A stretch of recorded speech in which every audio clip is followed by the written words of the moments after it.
Hey guys, இன்னைக்கு ராகி சேமியா எங்கள் வீட்டு ஸ்டைலில் எப்படி செய்கிறதுன்னு பார்க்கலாம் வாங்க. நான் ஒரு பேக்கெட் ராகி சேமியா எடுத்திருக்கேன்.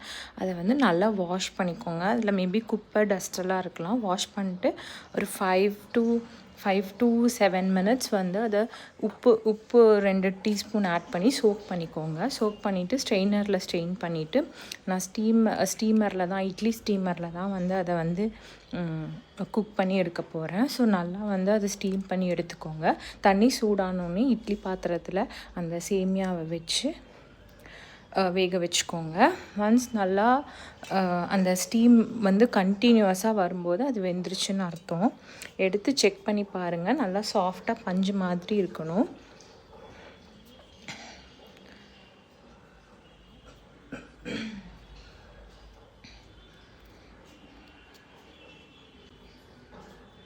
இந்த மாதிரி வெந்ததுக்கப்புறமா அதை வந்து கொஞ்சம் கூல் டவுன் ஆனதுக்கப்புறமா அதை வந்து நல்லா உதுத்து விட்டுக்கோங்க. அதுக்கப்புறமா நம்ம வந்து தாளிக்க போகிறோம். ஸோ ஃபஸ்ட்டு வந்து அடுப்பில் ஒரு பேன் வச்சுக்கோங்க.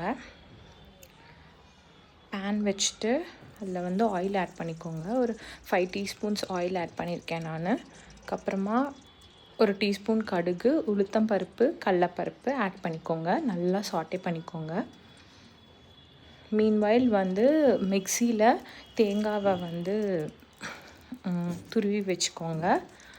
அதுக்கப்புறமா ஒரு ஆனியன், 2-3 வரமிளகா, அதுக்கப்புறம் கொஞ்சமாக கருவேப்பிலை இதெல்லாமே போட்டு சாட்டே பண்ணிக்கோங்க. கொஞ்சமாக 2 பிஞ்ச் அளவுக்கு உப்பு ஆட் பண்ணிக்கோங்க. இந்த ஸ்டேஜில் ஃபஸ்ட்டே நம்ம 2 ஸ்பூன் சோக் பண்ணும்போது ஆட் பண்ணியிருக்கோம்.